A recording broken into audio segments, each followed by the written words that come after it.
Hello and welcome to PressTV Spotlight. I'm Marzia Hashimi. Thanks so much for being with us. Well, as Palestinians continue to be killed in Gaza by the Israeli regime, organizations continue to meet to debate on how or if to stop the genocide. Millions of others have become aware of a different reality as these murders take place in real time and people are on the streets protesting and taking actions against the Zionist regime and its backers. And the resistance has cranked up its attacks on the Zionist regime. The world seems to be in the middle of a shift. Well, stay with us as we take a look at this on this Spotlight. I'd like to introduce my guest to the program. Shabbir Razvi, political analyst out of London.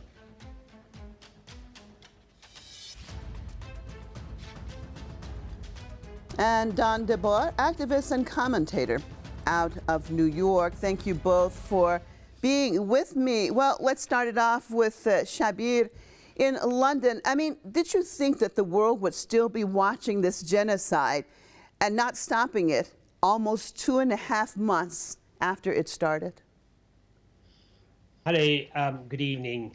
Thanks for the invitation. Firstly, condolences to all the martyrs, families in Gaza, the West Bank and Lebanon, plus also our supplications and prayers for those who have survived and are in bad shape at this moment. Look, the question is really quite pertinent that we are almost 90 days, as you said, 2.5 months, very close to 90 days of this brutal, barbaric, and really barren of any humanity that this particular conflict has sort of progressed.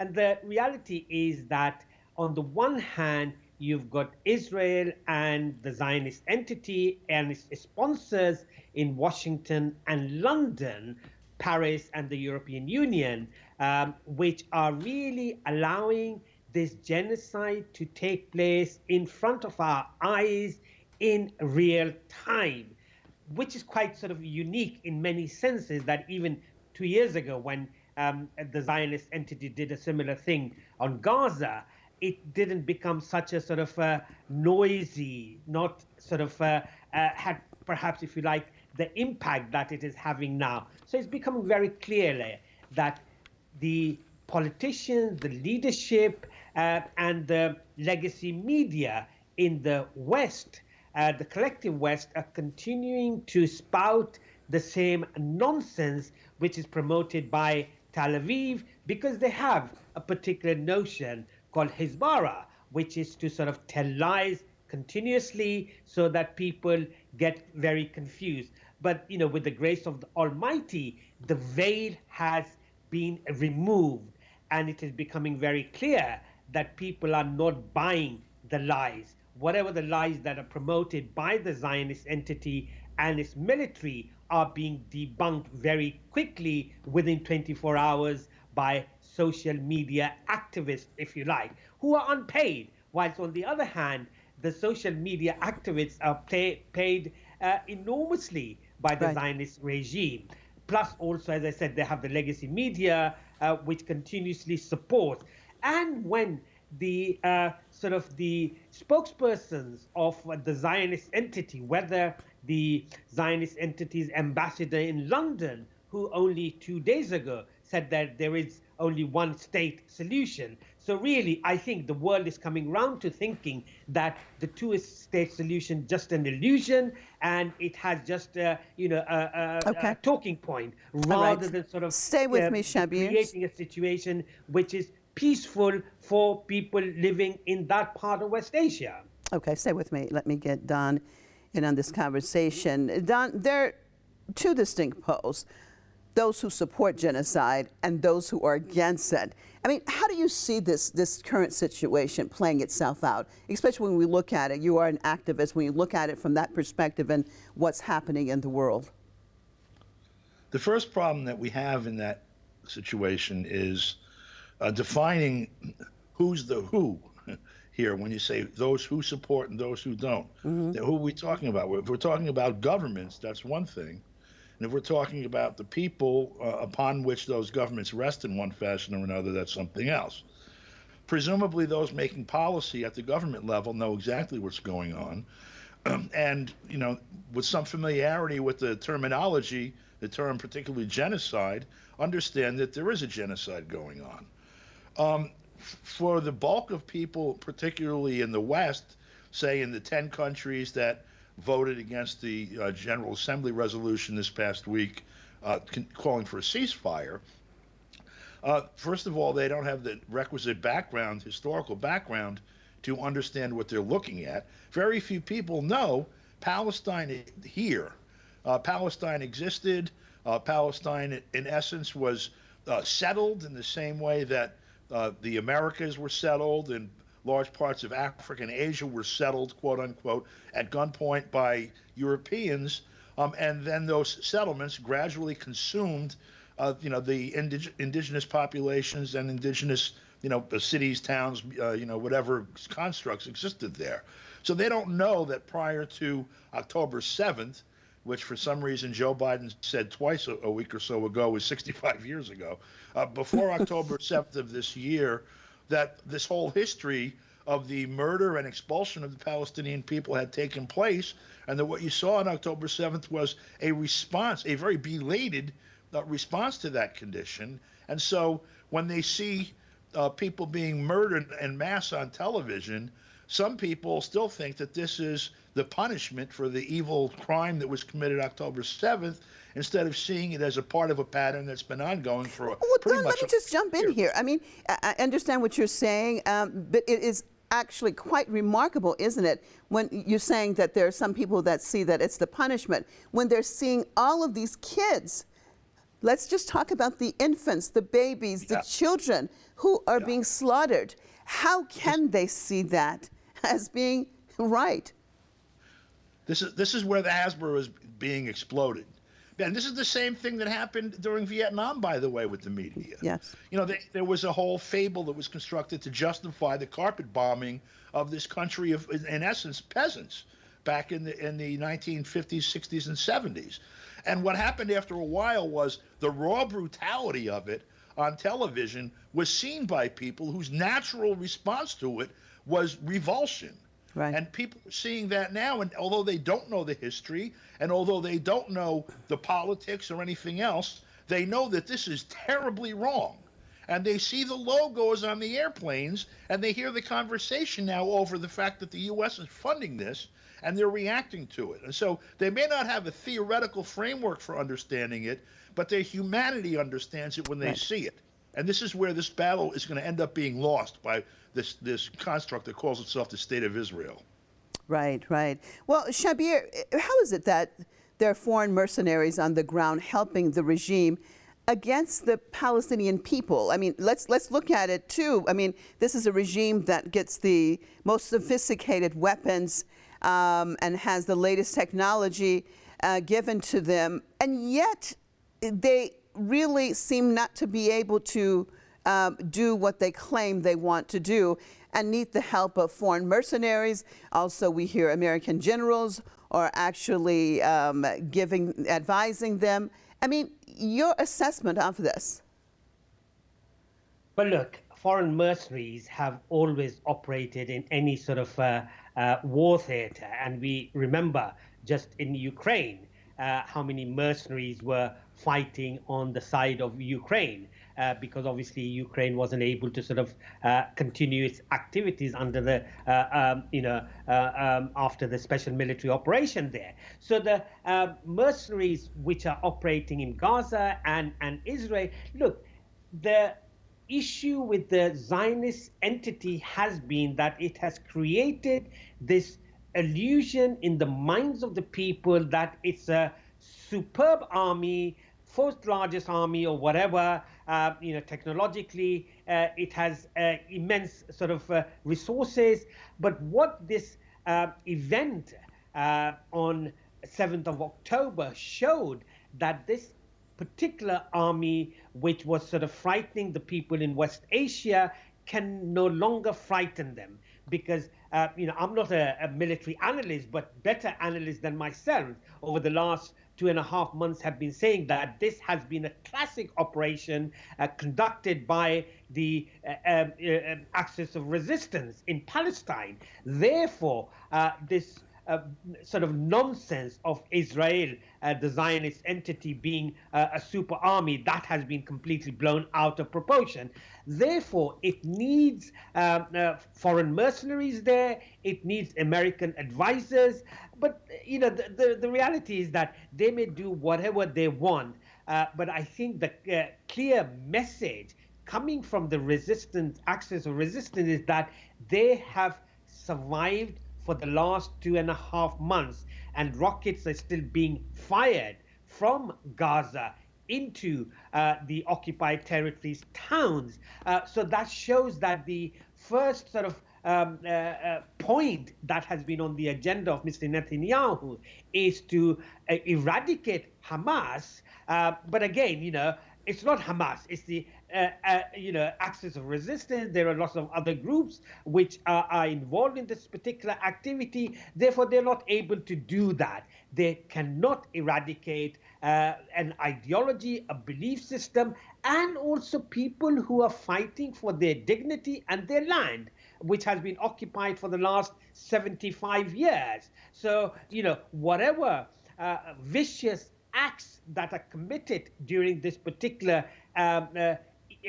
sort of period, it will show clearly that the Axis of Resistance will come out more stronger and even victorious, if you like. Okay. What about that, Don? Let's talk about that resistance, the Axis of Resistance. On the ground, what's taking place in Gaza? Yes, tens of thousands of lives have been taken, and they've been murdered by the regime. But again, from a military perspective, the regime really has not been successful, and the resistance, on the other hand, is really doing what they can and being very effective in stopping the Zionists from going forward, in destroying a lot of their weapons, and also in killing a lot of the Zionists compared to previous wars. Your take on that? Well, again, I'm going to invoke Vietnam as an example historically. You had this monstrous military machine attempting to level, and did pretty much level, at least the northern, the part of the country that had been liberated, for, over a period, certainly from 1963, 1964, until 1973. A couple million people killed, millions of people wounded, and housing destroyed, all these things that were the product of modern technology and modern warfare, et cetera, et cetera. And yet, the people who lived in that land and who owned it and who knew every nook and cranny of it and who were fighting for their homes and their families and their lives won. They persevered. They had something to fight for besides a paycheck or besides basically service to their masters. This is the nature of resistance against colonialism. And that's what we're looking at. That's something, again, there's been an occupation for 75 years. There's been an attack, really, for 100 years. A military warfare carried on against the Palestinian people by Europeans and Americans, basically. And the people have been resisting and will resist, even if you kill them all. If you look at the people that call themselves Jews in Palestine now, many of them are actually Europeans who adopted Judaism.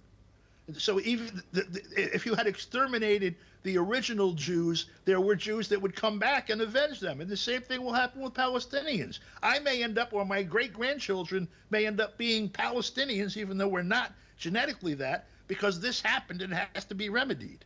You cannot kill a people. They won't die. Right. Well, Shabbir, when the U.S. and U.K. and these several Western regimes are so firm in their support of this genocidal regime, doesn't it not only show that they support the genocide, but they are part of it, that this genocide could not be taking place without them? Well, look, Britain, a country where I'm sitting here in London, was really the prime mover under the Balfour Declaration in 1917, which really started the whole activity of creating the Zionist entity and the colonial base for the Europeans in West Asia.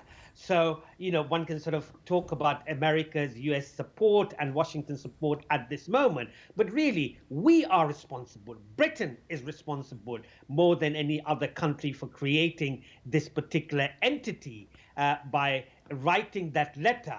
Perhaps another letter can be written by our current prime minister or someone in the regime here saying that the Zionist entity will no longer exist, and there people who are the actual inhabitants of that part of West Asia, between the river and the sea, Palestinians, Jews, Arabs, Muslims, Christians, who are the original native, the indigenous people, not the 1 million Russian Jews who are there or 1 million Ukrainian Jews who are living in Israel, and many other first-generation Jews imported from New York, London, and Paris.